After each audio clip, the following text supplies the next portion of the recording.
Bueno, va presentando entonces la expositora, luego le podemos hacer preguntas o reflexiones, aquí la veo en pantalla, Sofía, para dar un poco más la sensación parecida cuando hacemos una sesión de pósters real, y hacemos los comentarios y entonces después pasamos al otro póster, y así, más o menos, no estamos con grandes problemas de tiempo, creo, 10 minutos, 15, Sofía, como para que puedas explicar tu póster, que se llama Identificación del Saber Social de los grupos familiares seleccionados de la población ladrillera Boliche El Palo, sobre salud ambiental y factores ambientales en Villa María, Córdoba.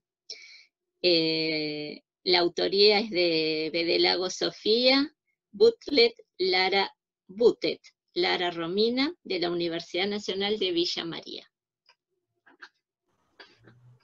Hola a todos y todas. Voy a compartir pantalla, así muestro el póster.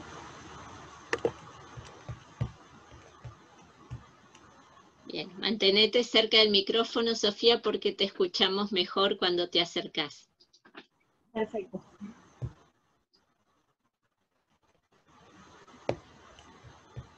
Bueno, mi nombre es Sofía Bedelago, soy egresada de la Universidad Nacional de Villa María, de la licenciatura en Ambiente y Energías Renovables. El póster que estoy presentando está basado en mi trabajo final de grado que presenté en diciembre del año pasado.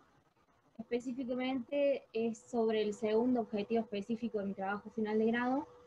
El objetivo general de ese trabajo era en realidad caracterizar la salud ambiental en estos grupos familiares. Como primer objetivo específico planteé reconocer factores ambientales dentro de esta ladrillera. El segundo objetivo era identificación del saber social y el tercero era contrastar este reconocimiento de los factores ambientales con el saber social de estos grupos familiares. Tomé como conceptos la salud ambiental y saber social.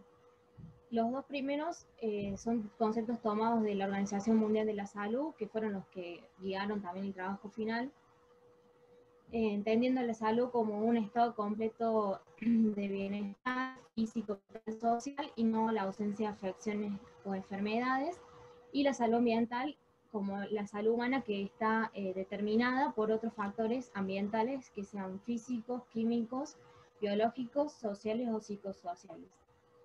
El saber social se entiende como un saber que es espontáneo, que proviene de las personas, de sus experiencias de vida o de sus percepciones. Bueno, la doctora Lara Butet fue mi directora de tesis. Con ella llevamos a cabo este trabajo y actualmente también seguimos trabajando, ¿no?, en lo que es la ladrillera. Después voy a comentar un poquito más. Me parece importante resaltar que existen desigualdades en lo que es salud, principalmente a causa a veces de una distribución desigual de ciertos elementos, y estas diferencias suelen ser evitables. Por ello es como primordial actuar sobre estas diferencias para evitar que sigan perjudicando o afectando a los colectivos más vulnerables. Esto lo traigo a colación porque la ladrillera, para poner un poco en contexto, se encuentra fuera del eje urbano de la ciudad de Villa María, a unos 11 kilómetros de la ciudad. No está en terreno municipal ni tampoco en un aspecto más bien provincial, pero también se llama, en realidad se ubica dentro de una comunidad regional que se llama Departamento General San Martín, donde no tiene mucha legislación y tampoco tiene un presupuesto para poder trabajar en esa comunidad regional. La ladrillera no cuenta con servicios básicos como es agua potable, gas, servicio de recolección de residuos. Solo tienen agua mediante perforaciones y, bueno, la luz, ya que colinda con una ruta nacional, y alrededor de la ladrillera ahí se encuentran campos sembrados. Las personas las personas que trabajan allí son personas de origen boliviano y también argentinos, es una comunidad argentino-boliviana. y me parece importante resaltarlo de una población vulnerable, ya que las características que presentan suelen generar estas condiciones de vulnerabilidad. En cuanto a la metodología para identificar el saber social, yo apliqué distintas metodologías en mi trabajo final, más bien las tipo cuantitativas, por así decirlas, las apliqué en mi primer objetivo específico, ya que realicé análisis microbiológicos de agua, mediciones en aire y observaciones a campo de los aspectos ambientales. Para el segundo objetivo específico, la metodología aplicada fue una metodología de tipo cualitativa, realizando entrevistas de profundidad a los y las trabajadoras. En primer lugar, realizamos salidas a campo durante un año, más o menos, las salidas descontinuadas, y la idea fue ir de a poco hablando con las personas para comentarle lo que íbamos a hacer, y en base a eso después ir preguntando qué creían ellos y ellas que de su entorno podía afectarlos, qué factores creían que podían generarles algún malestar, y qué entendían ellos por salud, qué creían que era la salud para ellos. Una vez que yo no grabé nada de todas esas conversaciones, sino que yo cuando volvía hacía una bitácora de la salida a campo, anotando todo lo que me habían comentado.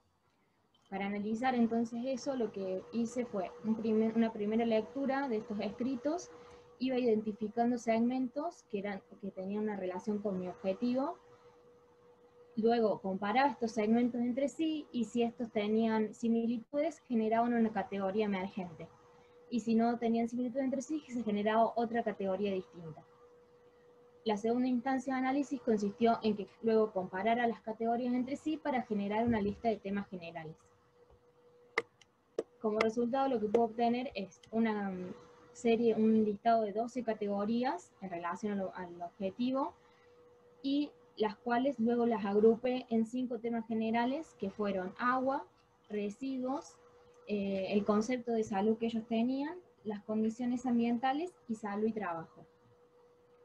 ¿Y cómo incorporé este saber social dentro de mi trabajo final? Consistió en, al momento de hacer el contraste, iba tomando los datos que me habían arrojado mediante las observaciones a campo o las mediciones que logré hacer, las iba comparando con teoría y iba incorporando dentro de eso los relatos de los trabajadores. Por ejemplo, yo iba poniendo qué tipo de residuos se generaban y ponía el relato de la parte de ellos y ellas que me comentaban esa parte, de los tipos de residuos que se generaban. Cómo trataban los residuos, porque al no tener sistema de gestión de residuos debían hacer una autogestión de los mismos, también lo colocaban en base a eso. Y eso lo fui incorporando de esa manera, a partir de los relatos.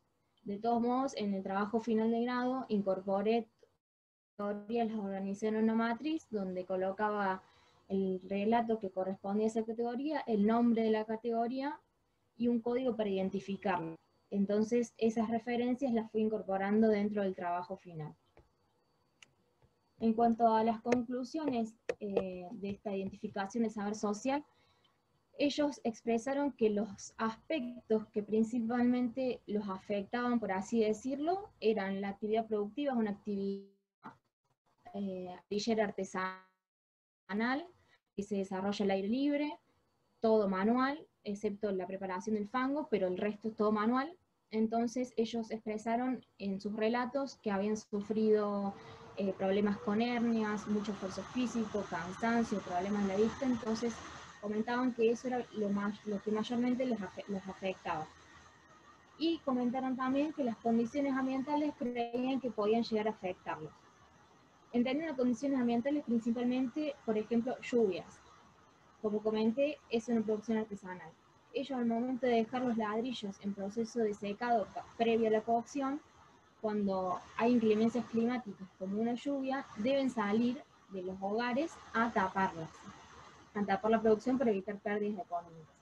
Entonces salen al momento que sea la lluvia, en el corto horario, en el momento del día, y luego vuelven a ingresar al hogar, a veces de noche, entonces creen que ese cambio de temperatura o volver a ingresar a los hogares mojados, expresaron que podían llegar a generar resfríos o algunos problemas en salud. Y otro grupo familiar también comentó que la fumigación de campos aledaños a veces les generaba malestares. Respecto a otros factores que yo identifiqué y que mediante el análisis, por ejemplo, microbiológico de agua se identificó que tenía coliformes totales, ellos expresaron que nunca tuvieron malestares en relación al consumo de agua. De hecho, expresaron que el agua era una agua segura para ellos, nunca en relación a ello. Y en cuanto al concepto de salud, remarcaron y expresaron fervientemente que para ellos la salud es que de recibir un buen trato al momento de la atención médica y por parte del personal médico también. También quería en cuanto al título, que dice grupos seleccionados, la ladrillera cuenta con un total aproximadamente de 20 familias. Por un tema de un trabajo final de grado, decidimos realizar el trabajo con 3 grupos familiares del total. Aparte también fue con los que mayores tuvimos un mayor lazo de confianza, ya que fue todo un trabajo poder conocerlos. Esta es una comunidad que ha sufrido mucho violencia por parte de entes estatales, entonces están muy, no quieren participar mucho en estas cosas porque tienen miedo a que vuelva a ocurrirles algún caso de esto. Por eso decidimos trabajar con ellos 3. Sin embargo, este año planteamos un nuevo proyecto de investigación y se presentó una convocatoria nacional del Ministerio de Salud y el proyecto resultó ganador. Por ende vamos a seguir trabajando dentro de la ladrillera y la idea es poder incorporar al resto de las personas que allí habitan. Y ya estuvimos yendo a campo, hablando con todas las personas. También quería resaltar que como comunidad vulnerable, eso es una comunidad que vive en el mismo lugar donde trabajan, es decir, las viviendas se encuentran a unos 20 metros de los hornos, son viviendas que son construidas con ellos, con material de descarte, donde tienen ciertas condiciones de habitabilidad no muy óptimas. Por lo tanto, es algo para considerar también, ya que el aspecto socioeconómico no les permite conseguir otro espacio para vivir, ya que no muchos son propietarios de hogares, sino que también tienen que rentar o alquilar el campo donde están haciendo la producción ladrillera, no les da para alquilar en 2 lugares. Por lo tanto, bueno, eso los lleva a vivir en ese mismo espacio con su grupo familiar. Estas son algunas imágenes en las que el año pasado estuvimos trabajando con ellos y los primeros contactos que empezamos a tener con el resto de la comunidad. Bueno, eso, y quedo a disposición de consultas.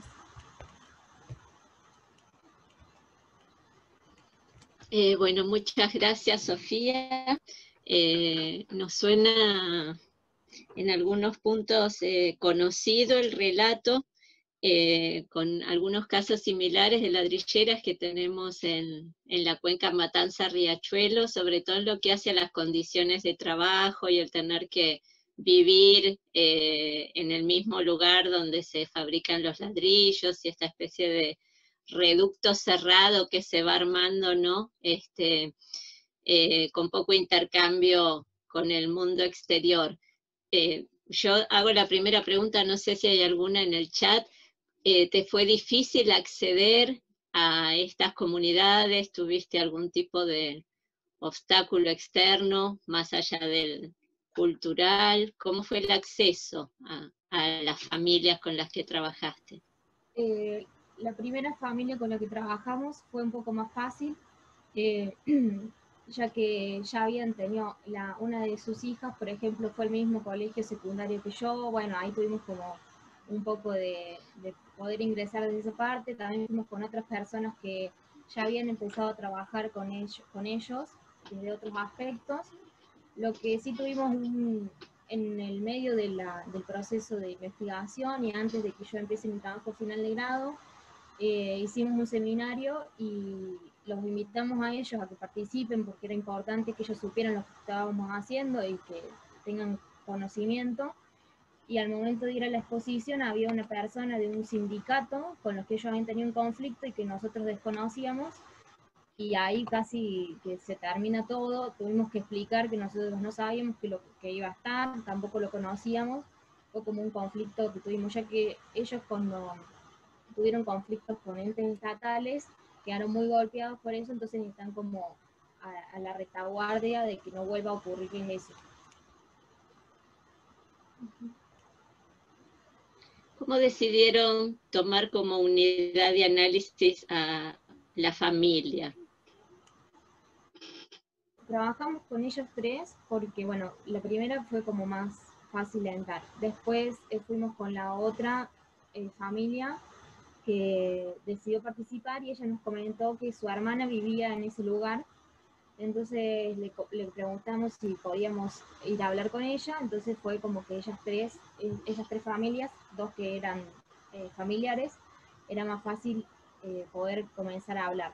Y como era un trabajo final de grado, y la finalidad era que también yo pudiera obtener mi título, decidimos acotarlo a esas tres unidades para no seguir trabajando. También íbamos a hacer otros aspectos ambientales que no los pudimos tratar y lo vamos a tratar en este proyecto, y por eso también planteamos otro proyecto para poder conocer al resto de las personas. También cuando yo recién pude volver a ir hace unas semanas atrás por el tema de toda la cuarentena, y hablé de este nuevo proyecto y ellos no te contestan, te escuchan, pero no están ahí tratando de participar o no. Es como que hay que hacer todo un trabajo muy fino para que tengan confianza en vos, que te vean varias veces seguidas que vas, que sepan quién sos, qué estás haciendo. Por eso decidimos quedarnos en 3 grupos y no seguir trabajando en más para mi trabajo final. Bien. ¿Hay algo en el chat? Me avisan, por favor. Bueno, comentar que es interesante ver, es bastante regular en las carreras en las licenciaturas de ciencias ambientales, la mirada ampliada y el interés por los aspectos socioambientales, ¿no? De lo que llamamos ambiente y la restricción a aspectos más físicos del ambiente. Esto lo vemos muy seguido y la verdad que vemos una interacción ahí bien facilitada entre lo que es la psicosociología o la psicología social y las licenciaturas en ciencias ambientales. Bueno, pasamos entonces a... Perdón, tengo una consulta para Sofía, no sé si tengo tiempo. ¿Sí? Algo que no entendí bien o me gustaría saber, esta reticencia a conversar y a entrar en confianza con vos o con ustedes, ¿tiene que ver con que la comunidad ya ha sido previamente muy intervenida? Es decir, ¿han ido otros grupos de otro tipo a hacer trabajos similares o es por otro motivo? Sí, sí, también puede ser por eso.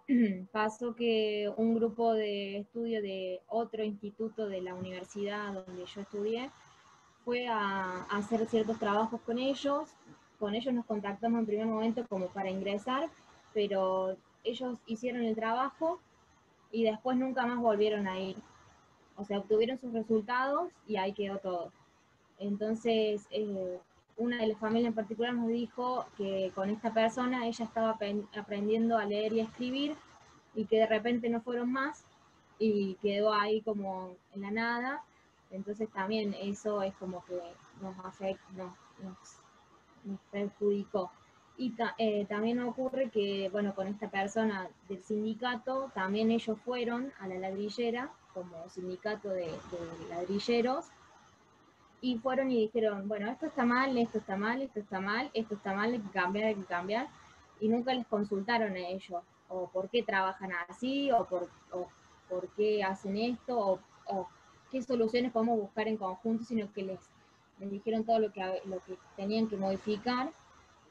Y bueno, tuvieron una denuncia por trabajos infantiles, y fue AFIP también ahí, bueno, y todo eso se mediatizó, salió en el diario de la ciudad, y entonces quedaron como muy golpeados en eso. Pero de parte de la universidad también quedó esa parte mal trabajada que también perjudicó el contacto con ellos.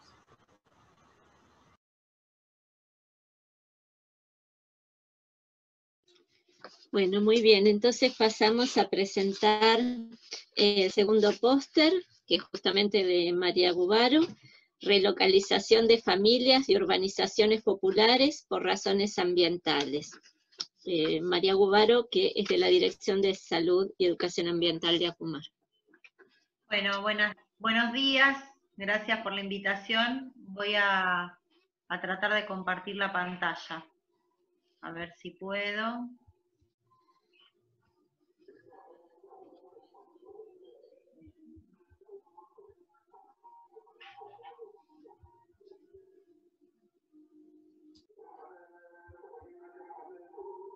Ya voy, no me termino de amigar con ciertas cuestiones.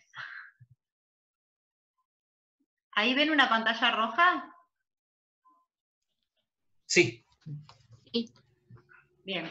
Pero es solamente como ahí está apareciendo el Robes. Ah, bueno, pero ¿qué pasó que no?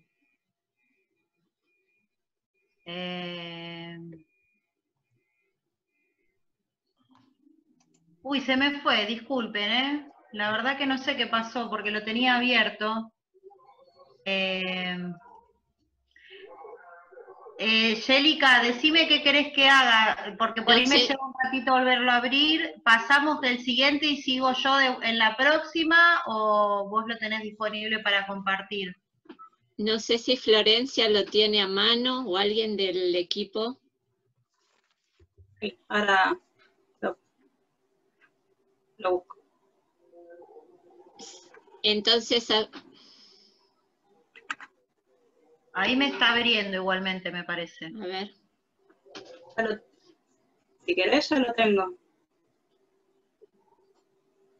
Bueno, sigo en la próxima. No, ahora te lo comparte Florencia, pero tenés que dejar de compartirnos la pantalla, creo. Ahí está. Bueno, ahí comparto yo. Bueno.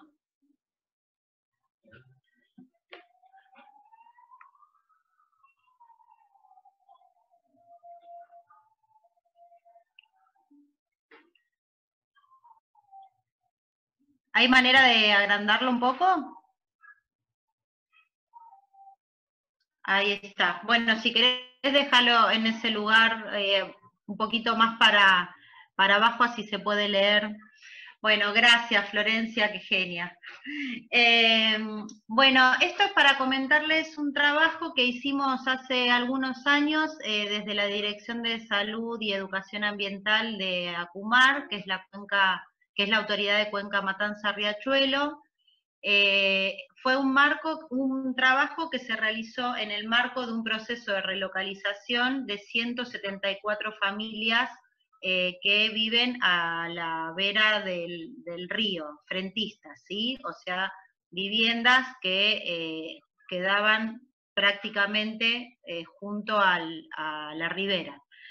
En el marco del plan de saneamiento ambiental, el PISA, hay a su vez un plan de soluciones habitacionales que consiste en determinados barrios que se van relocalizando por una cuestión sanitaria, ya sea porque el suelo no es apto para las viviendas o porque hay que realizar otro tipo de construcciones a donde están emplazadas las mismas.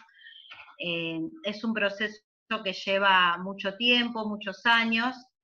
En este caso en particular era un barrio llamado Villa Jardín, en el municipio de Lanús, y en esa etapa se relocalizaron 174 familias. Nuestro objetivo fue hacer una evaluación psicosocial de esa relocalización, ver qué aspectos de la salud ambiental podíamos rescatar de ese proceso, cómo habían sido tratadas las familias, qué tanto habían participado de esta decisión y también qué aspectos en su salud y en su vida cotidiana fueron mejorando o se fueron deteriorando producto de esta mudanza, de este proceso, ¿sí? Metodológicamente consistió en la aplicación de una entrevista que se hizo a 55 personas de forma no aleatoria y se aplicó antes y después de la relocalización. O sea, hicimos la entrevista, la primera entrevista antes de la mudanza y la volvimos a aplicar después de la mudanza 3 meses después, ¿sí? Para comparar qué había sucedido y cómo se sentían con su vivienda antes y después de la mudanza. Florencia, si podés bajar un poquitito. Bueno, la metodología ya se las comenté. El objetivo, les decía, fue identificar la percepción de los vecinos acerca de los impactos de la relocalización en su salud y en su calidad de vida, considerando su dimensión física, psíquica y psicosocial. Lo que se evaluó puntualmente fueron 4 aspectos. El primero, la satisfacción con el barrio, en su dimensión física y social. En segundo lugar, la preocupación sobre los problemas ambientales y sus efectos en la salud. Y en tercer lugar, la satisfacción con la vivienda. Y en cuarto, la satisfacción con el proceso de relocalización en sí mismo, ¿sí? Respecto al barrio, lo que encontramos es que luego de la relocalización había un mayor nivel de satisfacción, respecto, por un lado, al acceso a los servicios básicos, el agua potable, cloacas, electricidad y gas, la iluminación, la seguridad frente a los delitos, el estado de las veredas y lugares para caminar, la estética urbana, el vínculo con los vecinos y la organización barrial. ¿Sí? Estos fueron todos aspectos que mejoraron con la relocalización, ¿no? Destaco que en general las viviendas con las que contaban previas a la mudanza no tenían acceso al agua potable, no tenían cloacas, gas, y esto fue obviamente una mejora, ¿no? en las nuevas. Y también al haber mayor apertura entre casas, al haber calles mejor delimitadas y no pasillos, también la seguridad urbana mejoró, se observaban menos hechos delictivos sobre todo, y estaba más iluminado.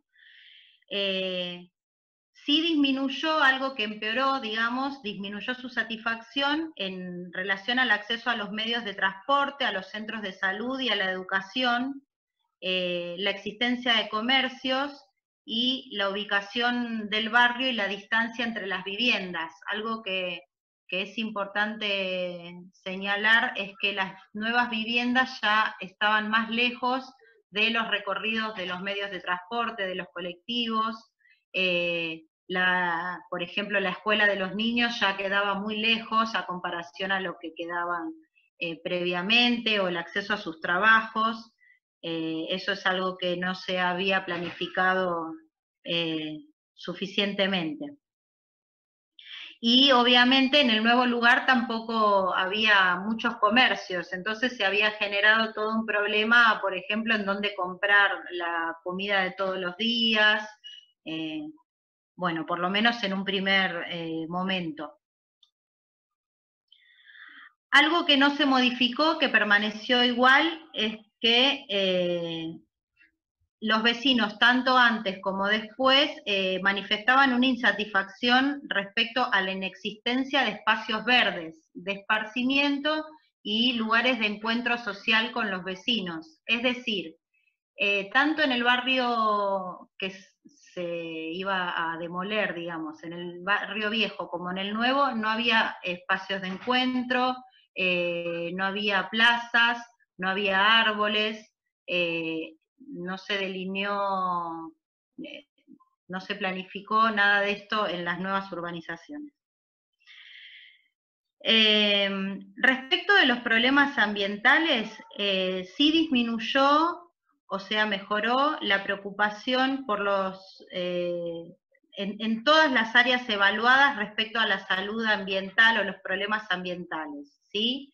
Tanto la disposición de los residuos, la basura, como los roedores, la presencia de roedores, de insectos, animales callejeros en mal cuidado, la calidad del agua para beber, el olor en el ambiente, el estancamiento de agua en las calles, son todos problemas que se vieron sustancialmente mejorados con las nuevas viviendas. ¿Sí? Ya obviamente tenían agua potable para beber, pero además pasaba el camión recolector de los residuos, se observaban menos roedores o ninguno. Eso fue una mejora sustancial. Es interesante el aspecto de la vivienda, que tuvo sus mejoras y sus desmejoras. Por un lado, en cuanto al confort, a la iluminación, al espacio, fueron aspectos que se vieron beneficiados. Estas viviendas eran más grandes y más lindas, más luminosas, pero hubo una notable desmejora en la calidad de los materiales de construcción. Las viviendas habían sido construidas con un material que los vecinos en realidad desconocían, los y las vecinas desconocían cuál era, se notaban menos resistentes que el ladrillo y el cemento que habían sido y de alguna manera ciertos riesgos de accidentes que percibían en las nuevas viviendas. Notaban que había más peligros de derrumbe, ciertas rajaduras en las casas, peligros de incendio, las conexiones eléctricas estaban mal hechas, había pérdidas de agua, algunas, recuerdo haber visto en las recorridas, por ejemplo, agua cayendo de una gotera sobre un tomacorriente, ¿no? Algunas cuestiones que no habían sido bien previstas.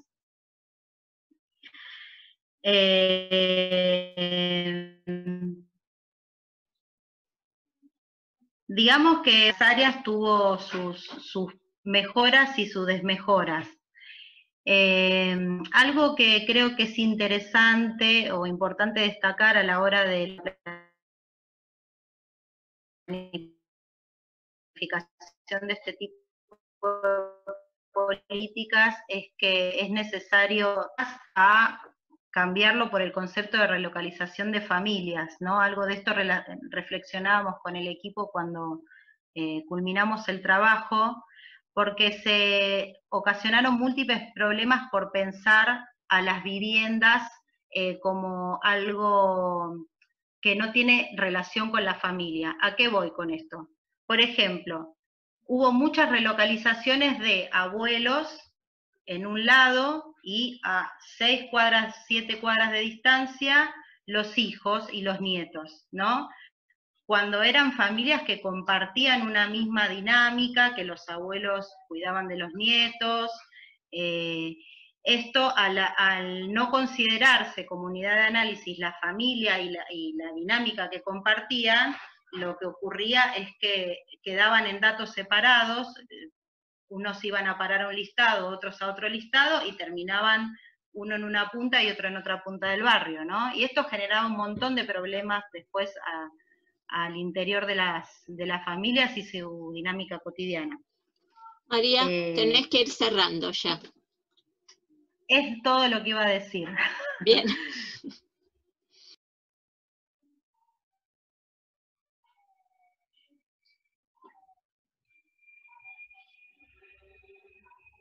Perfecto. Entonces, ¿hay preguntas para María en el chat?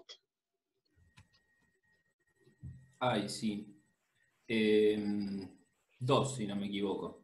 Si hay publicaciones sobre este proyecto y si las relaciones de proximidad originales, entiendo, fueron mantenidas en la relocalización.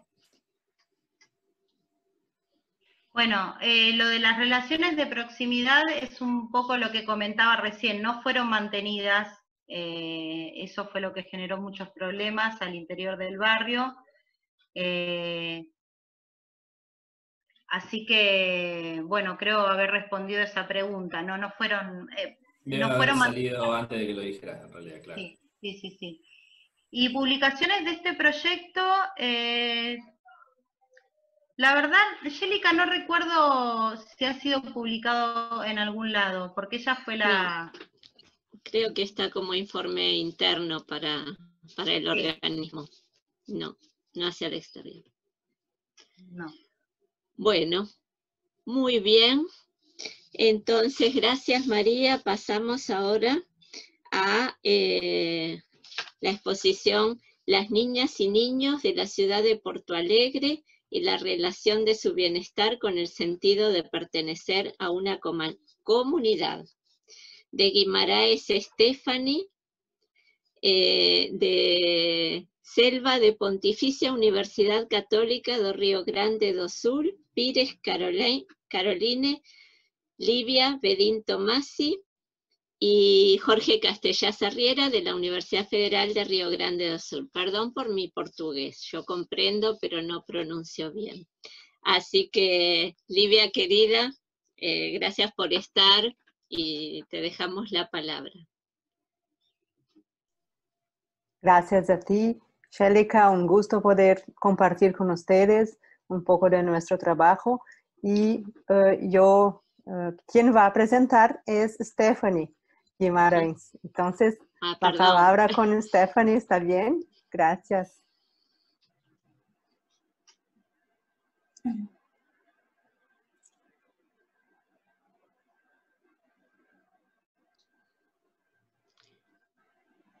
Tú tienes la pantalla, sí. Sim. Já aparece para vocês? Está aparecendo, sim. Bueno, mi nombre es Stephanie, sí. Yo soy estudiante de psicología y participo en el grupo de investigación en psicología comunitaria de la Universidad Federal de Rio Grande do Sul. Yo voy a presentar entonces el trabajo Las niñas y niños de la ciudad de Porto Alegre y la relación de su bienestar con el sentido de pertenecer a la comunidad. El bienestar subjetivo entonces se refiere a la satisfacción que tiene un individuo sobre aspectos que él considera importantes sobre su propia vida. Este concepto puede estar relacionado con el sentido de pertenencia a la comunidad, que enfatiza la experiencia de la persona con su comunidad por las actitudes, sentimientos, relaciones e interacciones entre los sujetos de un contexto comunitario. En este es enfatizada la importancia de la red de apoyo y de soporte a lo largo de su vida. Y en este sentido, la importancia del sentido de pertenecer a una comunidad es visto cuando el entorno, las relaciones entre las personas interfieren en el desarrollo saludable de los niños, exponiéndolos a situaciones de mayor vulnerabilidad, tales como tasas más altas de deserción, comportamientos disruptivos y antisociales y participación en las drogas a lo largo de la vida. Entendiendo que puede haber diferencias entre las experiencias entre niños y niñas en relación al sentido de pertenencia a la comunidad y el bienestar, buscamos investigar la diferencia entre estos dos grupos. El objetivo de este trabajo fue analizar si existe una relación entre el sentido de pertenencia a la comunidad y el bienestar subjetivo de los niños y niñas de 9 a 13 años que participaron de la investigación en la ciudad de Porto Alegre, en el sur de Brasil. La muestra es formada por 395 niñas y niños que asisten en las clases de la escuela primaria y que respondieron la escala de Community Sense y Life Satisfaction del proyecto Paraguas Children's Work del Grupo de Investigación de Psicología Comunitaria de la UPS. Los datos se recompilaron colectivamente en las clases de las escuelas participantes y en estas colecciones los niños y adolescentes completaron el cuestionario del proyecto Paraguas, que contenía la escala de sentido de comunidad y el ítem único de satisfacción global con la vida. De esta forma, los jóvenes respondieron las preguntas: ¿me siento seguro cuando camino por el barrio en que vivo. En mi barrio hay suficientes lugares para jugar o divertirse. Si tengo un problema, hay personas en mi vecindario que me ayudarán. Los adultos de mi barrio son amables con los niños. En mi vecindario tengo la oportunidad de participar de decisiones sobre cosas que son importantes para los niños. Los adultos de mi barrio escuchan a los niños y los toman en serio. Me siento como en casa en este barrio. Es muy importante para mí vivir en este barrio y espero vivir en este barrio por mucho tiempo. El análisis de los datos recompilados se realizó mediante las correlaciones de Spearman. Y los resultados generales mostraron que existen correlaciones positivas significativas entre los conceptos de la comunidad y el bienestar de niños y niñas. Las preguntas más significativas fueron: ¿me siento seguro cuando camino en el barrio y en el barrio que vivo? ¿En mi barrio hay suficientes lugares para divertirse? Si tengo un problema, ¿hay personas en mi vecindario que me ayudarán? En mi vecindario tengo la oportunidad de participar de decisiones sobre cosas que son importantes para los niños. Me siento como en casa en este barrio y espero vivir en este barrio por mucho tiempo. El separado en los dos géneros, femenino y masculino, se observó que las niñas tienen correlaciones más altas en relación al apoyo comunitario, mientras que las preguntas sobre el uso de espacios vecinales y el sentido de pertenencia mostraron correlaciones más bajas o no significativas para ellas. Tuvo correlaciones más altas a los niños. Los datos sugieren que los niños tienen más libertad para moverse y también más bienestar en comparación con las niñas. Para ellas, los resultados sugieren que parecen estar circulando poco en estos lugares de su barrio y que necesitan de más apoyo de su red comunitaria. Estos resultados demuestran la importancia del sentido de comunidad para el bienestar subjetivo de los jóvenes, aunque se entiende que nuevas investigaciones son importantes para evaluar más aspectos relacionados con la percepción de los niños sobre las interrelaciones entre el entorno físico y social que se insertan.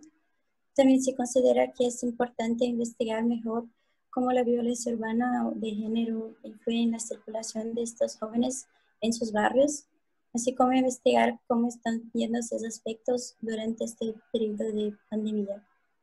Muchas gracias.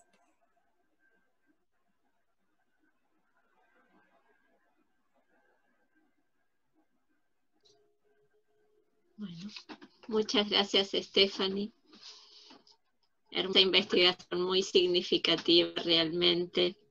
Estábamos hablando de eso, ¿no? De la importancia del espacio público y, bueno, en este caso, la importancia de considerar a las niñas, niños y jóvenes, dado que en general la ciudad se planifica y se desarrolla, ya lo sabemos, para personas básicamente del sexo masculino, de mediana edad, y para el uso del automóvil individual.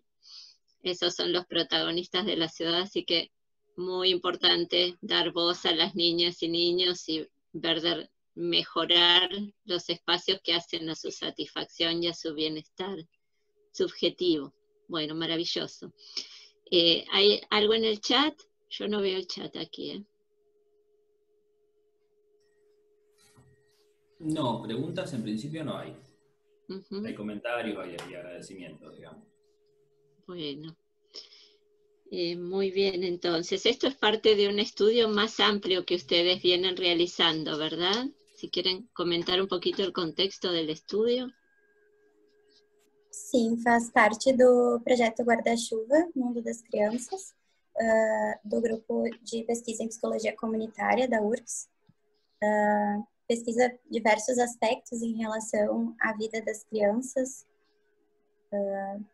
em relação ao bem-estar e direito das crianças de uma forma bem ampla, assim. É uma pesquisa internacional, né? E então tem vários pontos que são estudados em relação ao cotidiano das crianças, aos direitos e ao bem-estar. Bien, bueno.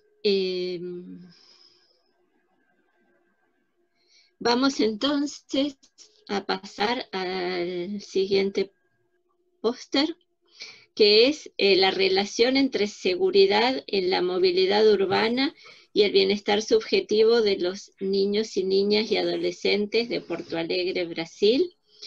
Las autoras Monique Gil, Livia Bedin, Jorge Castellas Arriera, de la Universidad Federal de Río Grande do Sul. Y va a exponer Monique, ¿verdad? Monique, vocês estão me ouvindo bem? Tá certo. Então, peço desculpas porque eu não vou falar em espanhol, mas, enfim, entendo tudo e acompanhei os 4 dias de congresso, foi muito legal. E vou falar, então, em português. Deixa eu ver como é que eu posso aqui compartilhar a tela. Bueno, Monique, si hablas más lento, sim, nos ayudas a comprenderte mejor. Ok, vou tentar. Onde é que eu compartilho a tela aqui? Vocês sabem me orientar? Monique, embaixo tem um botão verde. Aqui mesmo. Certo. Aí tu pode compartilhar tanto uma janela como a tela inteira, né? Isso. Vocês estão enxergando agora o meu pôster? Deixa eu só esconder. Certo. Sim, tá bem. Aqui. Ok, vou deixar aqui em cima. Ok, então, olá, eu me chamo Monique Gil, eu sou psicóloga e atualmente estudo mestrado em Psicologia Comunitária na Universidade Federal do Rio Grande do Sul. Eu desenvolvo meu projeto com a temática de mobilidade urbana e bem-estar de crianças e adolescentes de Porto Alegre, aqui no Rio Grande do Sul. E quem me orienta, então, é a professora Livia Bedin e o professor Jorge Castellas Arriera. Falando, então, sobre o contexto do projeto, né, que faz parte de um projeto bem maior, acho que a questão da Shelly que eu vou explicar um pouco agora na introdução do meu pôster. Esse trabalho, então, é um pequeno excerto que tem origem em um estudo internacional mais amplo, do grupo de pesquisa em psicologia comunitária, no qual eu estou inserido, então, e que atualmente tem como uma das temáticas centrais o bem-estar de crianças e adolescentes. Em 2011, o GPPC, o grupo de pesquisa em psicologia comunitária, ele se vinculou à ISC, que é a International Society for Child Indicators, de onde partiu, então, a terceira onda da pesquisa internacional, que busca conhecer indicadores sobre bem-estar infantil em diferentes domínios da vida das crianças e contextos da vida das crianças. E é, então, o grupo de pesquisa em psicologia comunitária que coordena essa pesquisa aqui no Brasil. Eu começo falando um pouco, assim, sobre o primeiro construto do meu trabalho, que é o conceito de bem-estar subjetivo, que é, então, uma perspectiva que foca nas avaliações, boas ou más, que as pessoas fazem da sua própria vida. Envolve afetos positivos, negativos, como sentimentos e humor, inclusos no componente afetivo, e também avaliações cognitivas, que fazem parte, então, da dimensão cognitiva desse construto. Eu também destaco a importância do paradigma ecológico contextual, que leva em consideração, então, a relação estabelecida entre as pessoas, o ambiente e os contextos sociais nos quais essas pessoas estão inseridas. Para investigar diferentes aspectos da vida das crianças e adolescentes, sejam esses aspectos relacionais, culturais ou socioeconômicos, se faz necessário, então, que a gente amplie a nossa visão a fim de compreender essa relação entre os diversos contextos onde essas pessoas habitam, se desenvolvem, transitam, enfim. E eu vejo, então, o paradigma ecológico contextual como uma boa maneira de se chegar, então, a esses objetivos. A questão da mobilidade urbana independente infantil pode ser afetada por diversas questões, então, principalmente envolvendo perigos do trânsito, qualidade do ambiente, né, que essa criança e esse adolescente vive, questões de violência, então, principalmente questões de segurança. Os estudos, então, que eu consultei, também colocam o âmbito da autonomia como sendo muito importante quando a gente estuda a mobilidade infantil, a questão do desenvolvimento da autonomia e a questão de como a criança vai conseguir transitar pelos lugares em que ela habita, enfim, com mais autonomia, com mais segurança.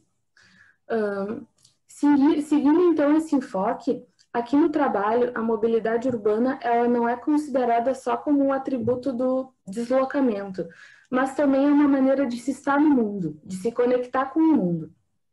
Esse pequeno trabalho, então, investiga itens específicos que fazem parte da pesquisa em andamento Mundo das Crianças e que relação a gente pode estabelecer entre mobilidade, sentimento de segurança e bem-estar subjetivo. Os instrumentos, aqui eu vou passar um pouco, aqui no método, então, vou falar um pouco dos instrumentos. Eu vou usar diferentes medidas de avaliação que estão no questionário maior da ISC-GPPC. Para avaliar a mobilidade, eu selecionei, então, peguei um item que se refere ao quanto seguro você se sente no caminho de ida e volta à escola. E as opções de resposta eram nada seguro, não muito seguro, um pouco seguro ou muito seguro. Para investigar o bem-estar subjetivo, eu usei algumas medidas de avaliação que estão nesse mesmo questionário.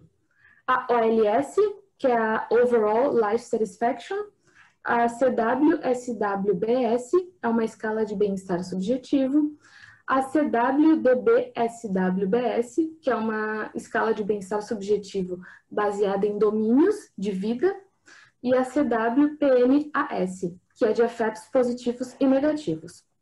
A amostra, então, analisei um total de 622 crianças e adolescentes, meninos e meninas de 8 a 14 anos de idade, de escolas públicas e particulares de Porto Alegre. A coleta foi terminada, foi encerrada no ano passado, e foi feita a coleta em salas que foram disponibilizadas pelas escolas que participaram, e a coleta, então, foi coletiva dentro dessas salas. E eu participei de todas essas etapas, desde assim do finalzinho do questionário piloto que nós fizemos, até o final das aplicações dos questionários, até colocar os dados todos na base posterior, né? Como é que eu fiz essa análise, então, aqui embaixo?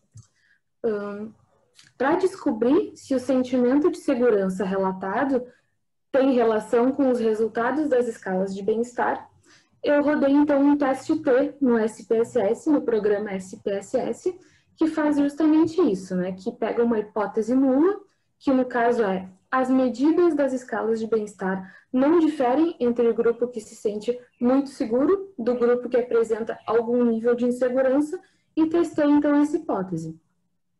Vou passar aqui para os resultados do teste T. Aqui nos resultados, a gente pode observar que, apesar das médias aparecerem claramente mais altas para o grupo que se sente muito seguro, em comparação com o grupo que sente alguma insegurança, o que garante, então, que essas médias são relevantes é a última coluna aqui, né, que mostra o resultado do P, né, que é o que garante, então, que essas médias são estatisticamente relevantes. Em média, então, a gente pode concluir que o grupo que se sente totalmente seguro apresenta níveis mais altos de bem-estar subjetivo que o grupo que sente alguma insegurança nesse caminho de ida e volta para a escola. Como é que a gente pode discutir essa questão, então? O tema da mobilidade urbana e do ambiente em que a criança interage e explora já é de interesse de pesquisadores há décadas já, principalmente na Europa, onde, enfim, esse debate é feito no sentido de que o desenvolvimento infantil não deve se restringir ao seu quintal, a um playground, quando existe, assim, uma vizinhança, um bairro, um entorno, uma cidade que também pode ser explorada. Mas, se essas oportunidades elas são impedidas tanto por barreiras físicas ou sociais, podem acontecer diversas consequências, como diminuição do repertório social, do desenvolvimento cognitivo, motor, além de todas as questões de privação do contato com a natureza, que foi bem salientado lá no primeiro dia de congresso com o Ricardo Garcia Mira. Eu achei muito legal que ele trouxe isso, onde ele citava, então, esse poder restaurador da natureza também. e os seus efeitos positivos na saúde mental, por exemplo. Até porque, né, ao longo do desenvolvimento humano, surgem novas demandas e mais complexas, que exigem, então, o contato com o ambiente físico e social.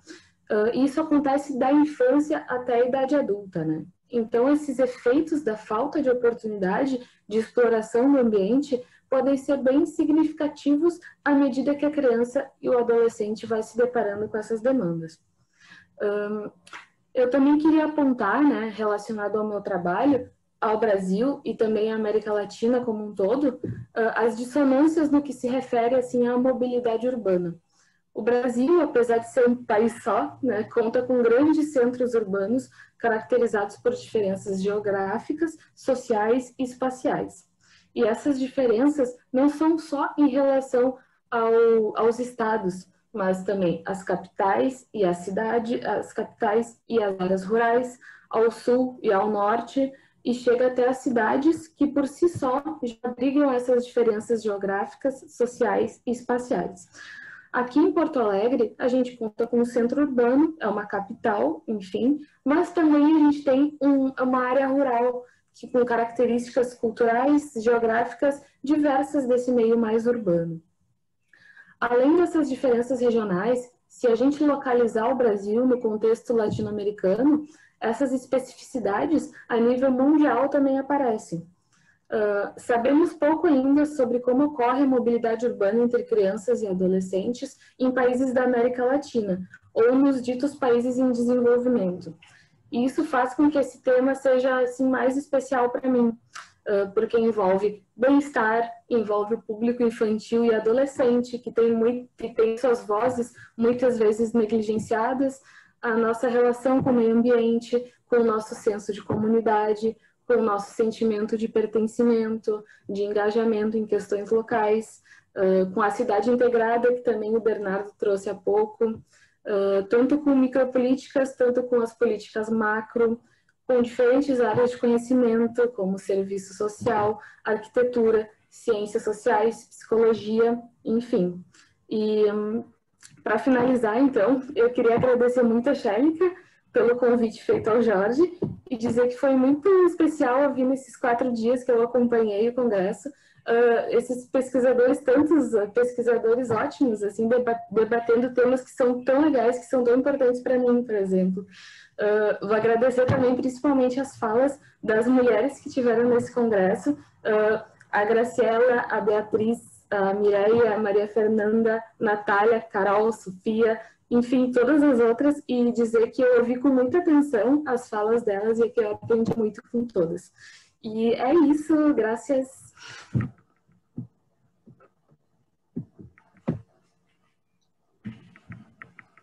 Se quiserem também ver alguma outra coisa, alguma especificidade do meu pôster, eu posso colocar de novo. Muito obrigada.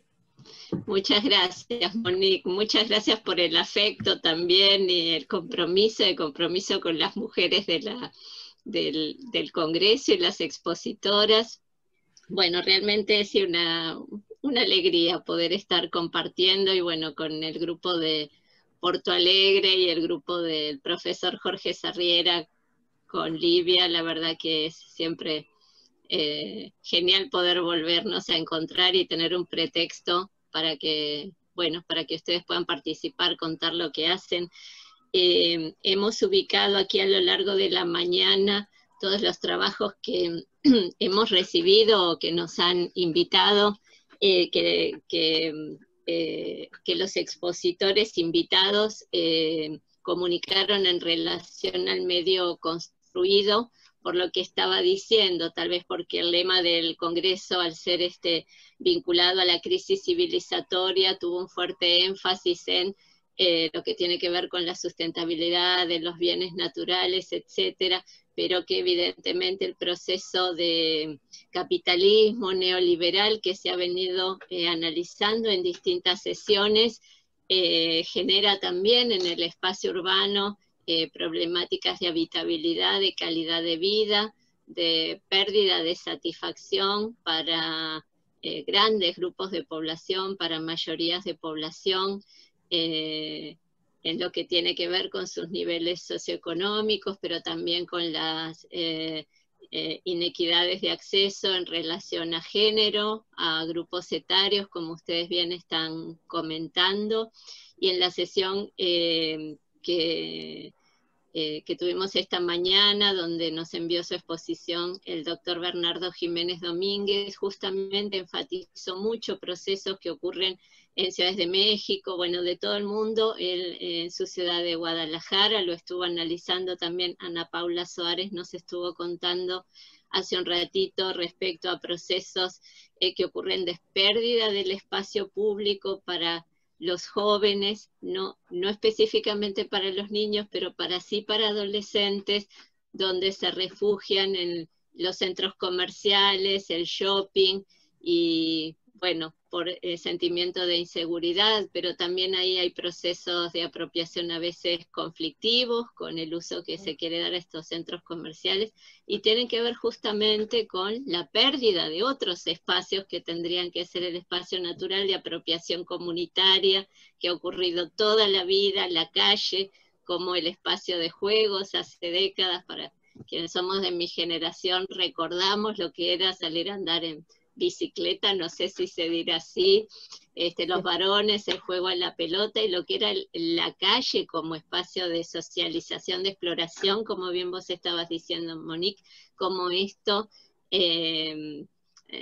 repercute absolutamente negativamente en las posibilidades de desarrollo y de bienestar, obviamente, de los niños y niñas. Así que me parece súper importante que podamos recuperar el espacio público para todos y todas, pero también recordar que los niños y niñas tienen necesidades específicas como usuarias y usuarios, ¿no? En relación a esto, no sé si querés comentar algo, Monique, Olivia. Olha, eu acho interessante comentar a questão da mudança de olhar para a pesquisa com a infância, né? De justamente dar voz para essas crianças e dizer que as crianças sabem sim falar sobre suas próprias vidas, falar sobre suas necessidades. Eu assisti uma palestra há um tempo atrás em que o Asher Ben-Arieh, que é uma referência, enfim, em pesquisa com infância, ele falava justamente isso. Se perguntar para a mãe de uma criança que estuda em um colégio se existe segurança nessa escola, ela vai dizer que não existe segurança, que precisa aumentar a segurança, que tem que colocar, enfim, uma questão de um controle maior. Se perguntar para a professora desse colégio, ela vai dizer que tem certa segurança, mas que também existem algumas questões de insegurança também. E se perguntar para a criança, ela também tem a sua opinião, porque ela vive aquele meio também. Então, é um âmbito importante de se perguntar também para a própria criança que estuda naquela escola, em que, enfim, vive aquele mundo, o que ela também acha do seu entorno, o que ela acha se ela se sente realmente insegura, como é que está o bem-estar dela no momento, né? Porque é um ator social desse mundo e precisa também ser ouvido, né? O que eu acho mais interessante dessa grande pesquisa que a gente faz é justamente esse olhar, essa mudança de perspectiva do olhar do adulto em relação à vida da criança para o olhar da própria criança sobre a sua própria vida, né? Eu acho que elas têm muito a contar e a gente tem muito a aprender também com elas. De mi parte, Shelika, nos gustaría agradecer la invitación y para encerrar, entonces, poder hablar que sí es un proyecto mayor que estamos coordinando acá en Brasil. Acá estamos presentando solo los datos de Porto Alegre, pero tenemos más de 3.000 niños en Brasil que investigamos en otros estados y también que hace parte del estudio de la Child Indicators, que tiene más de 35 países participando. Entonces tenemos más de 120.000 niños y niñas con datos, muchísimos datos estos son aún datos preliminares, pero muchísimos datos para trabajar. Los colegas de Chile también hacen parte del estudio. Entonces en América Latina tenemos mucho que desarrollar.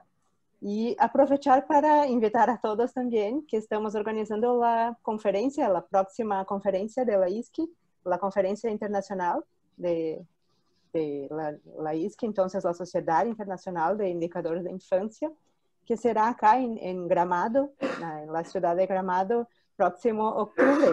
Esperamos, si la pandemia nos permite, si hay la vacuna, pero estamos optimistas a ver qué nos pasa. Y bueno, si quieren poner en el chat algún dato para poder ubicar la conferencia. Sí, es que el sitio no está todavía online, pero sí, bueno, si puedo compartir alguna cosa, les envío por email después. Perfecto, puede ser. Perfecto. Claro. Y la temática será acerca de los derechos de los niños en un mundo desigual. Justamente pensando en pesquisa, política de intervención, son las principales. Y tenemos en general participantes de más de 120 países. Es la octava, sí, conferencia, perdón, de la ISC y la primera en América Latina. Entonces hay mucha gente que todavía no conoce la ISC y esperamos poderlos, por lo menos los que están involucrados en trabajar con niños y niñas, que pueden participar. Será un gusto encontrarlos y un gusto conocer a los que yo no conocía y están acá, de Brasil incluso, un gusto conocer, y la gente de Argentina también, un gusto para mí, Buenos Aires, bueno, Shelika, que fue un placer poder hacer una parte de mi doctorado ahí. Hace 10 años, bueno, estamos ahí. Vale. Pasa muy rápido el tiempo. Pasa bueno, muy rápido, Elivia, ¿verdad? aquí hay una pregunta. ¿Cómo podemos saber más informaciones sobre el evento? No sé si quieren dejar el nombre completo. Y para el que email, si pueden poner ahí, ya tenemos la lista y vamos informando. O dejar el email de ustedes para que les puedan escribir. Claro, perfecto, mucho mejor. Acá pueden escribir directamente a mí. Y bueno, será un gusto seguir cambiando. Tenemos una sección específica acerca de movilidad infantil y muchas otras acerca de infancia y entonces serán muy bienvenidos. Voy a tomar nota. Bueno, muchas gracias entonces a todas las participantes de nuestro país y del exterior. Gracias por esta sesión tan interesante, a todos quienes participaron.